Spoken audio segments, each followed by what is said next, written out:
Dr. Amanda with Straightsmile Solutions, straightsmilesolutions.com, and I'm going to tell you, like, true honesty, some really crazy things that happened to us. And by us, I mean myself and my husband. We are both dentists. He's a general dentist. I'm an orthodontist. Over the last 20 something years, we have definitely started practices. We've purchased practices. Mine are more startups. His were more purchases. I'm not going to say whose mistakes, but I'm going to tell you some crazy things that happened to us because, and I'll be truly honest, we had attorneys, we had practice coaches, we had practice brokers, we had people that came in and audited the case. I mean, we did everything that you're supposed to do, in air quotes, where you hire people and spend a lot of money, and some of this crazy stuff still happened to us. And there are definitely situations where we lost a ton of money, and some practices didn't survive because of these things that happened to us. So I'm going to tell you some stories over the last 23 years that has happened to us, and maybe you'll learn something from it. So not to freak you out from purchasing an existing practice. And I'm not going to say whose mistake was whose. It was mine, it was his, it was both of ours. And I kind of didn't tell him I was recording this. So hopefully those of you who are following this, this might get taken down if he finds out. He may not appreciate me airing out the dirty laundry, but I'm all about, transparency and having you guys not make the mistakes I make. So that's just how I roll. So we'll see how long this video stays up. Yeah. Okay. And this may not be 5. So I just kind of picked a title and I'm sure I have 5 somewhere in my brain. All right. So first one was a practice we got, a long time ago.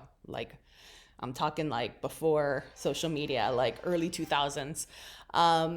Crazy things we did. So really cool location. We had been eyeing it even when we were in dental school. We always walked by it. We're like, this would be the coolest location, right?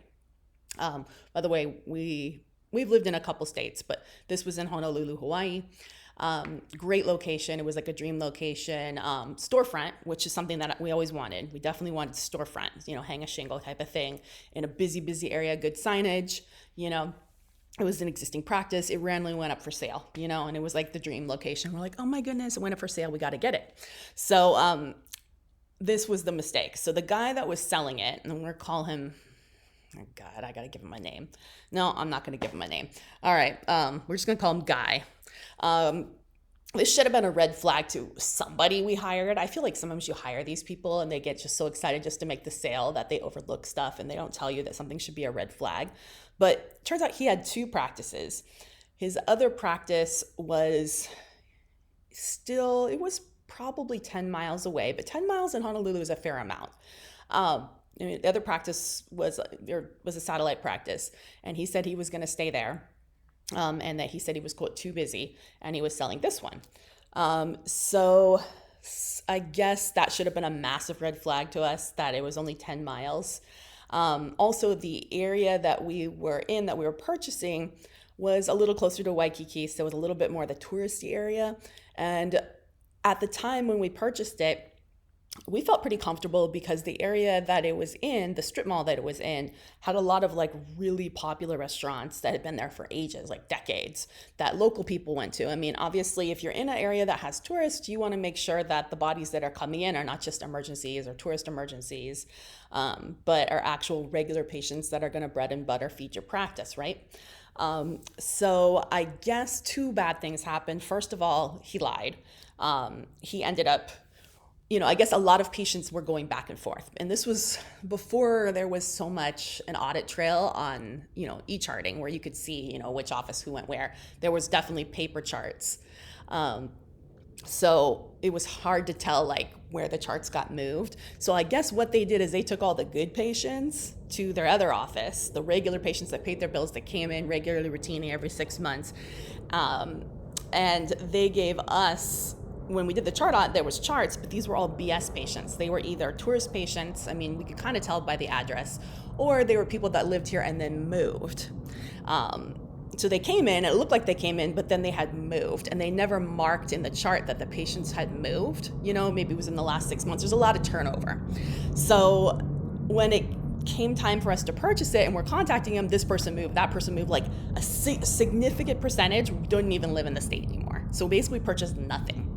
and there was no recourse, so there's nothing we could do. It was like we way overpaid for just a shell of a practice and no bodies, which was so frustrating, right? But we had good signage. But the other bad thing that happened is that I would call it the flagship stores, the flagship restaurants, the ones that the local people went to that were next door, we should have checked the lease. We should have checked to see if they had how much lease they had left. That would have been a good question to ask the renter, what do you call it, the landlord, because it turned out they were leaving. They were all pulling out, which basically left all kind of open, stores and restaurants nearby. All the main people were leaving, and it just turned into like a tourist area now, which was not the type of patients we wanted.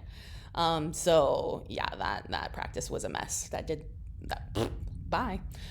Huge loss of money, big mistake. So that was that story. I think that was 2 mistakes that I threw in there. Check. If you're next to a Subway or you're next to something that is going to bring people in, you better make sure that Subway's sticking around. So that would be my suggestion. And if the person that you're buying it from has another office, you better make sure it's at least a couple hours away.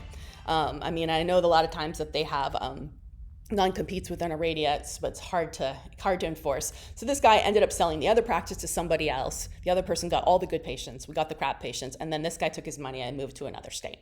What a jerk. So he's still around. I know who he is. Bad karma on him. So that was 2 mistakes. Another practice we bought, again, check infrastructure, because it turned out they were doing like massive road work, renovations right over the practice. They were building, we have a rail here, a rail where they're, like a light rail, and it was going right over the office practically. So they were shutting down all the roads as soon as we bought it. We should have checked that, to see what the plan was. Because as soon as we bought it, they're shutting down the roads. Well, no one's going to come in, right? And it's not even close to a train stop, which is like double. So that was bad. Also, a lot of times you'd be surprised. Be suspicious of staff that run the practice too much, because if staff run the practice too much, it's nice to have good staff. But a lot of times these overpaid staff, when the owner doctor leaves, they leave with it. Like they say they're going to stay and they don't. And then a lot of times, if for whatever reason they don't like you, they're going to tell the patients quietly, not obviously, to go other places. So, this stuff happens. It's more often than you know. There's so much toxicity. It's almost sometimes better if you just clean house and bring new people in. Of the practices that we have purchased, it has never gone well with the existing staff. They're never happy especially if they were with that doctor for 10, 20, 30 years. And to be honest, keeping the existing doctor on has never worked for us. Always turns toxic.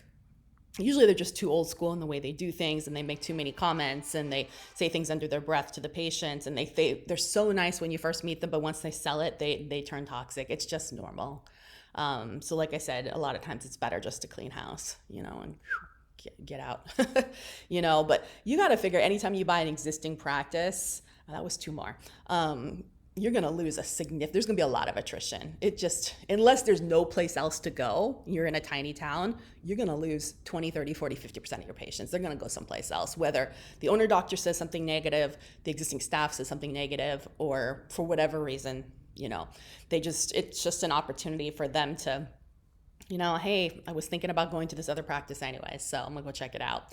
So you got to figure, a lot of times you're just super overpaying for existing practices. There's a lot of practices out there that you can get a bargain on, though.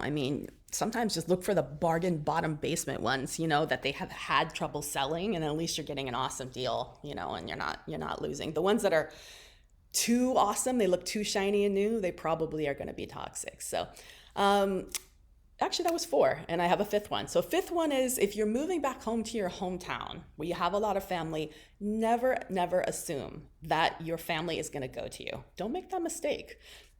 Again, a mistake that was made by our family. My husband has hundreds of cousins, literally has a cousin society, first cousin society. So many aunties and uncles, thousands, literally. So we're like, oh my goodness, it's totally going to feed the practice. This is going to be awesome. He maybe would have done a better job asking them if they were going to go, because they all had existing dentists who'd been there for a while, and none of them came. What? So, all right. Anyways, that's pretty much it. Hopefully you learned something from this. Thanks.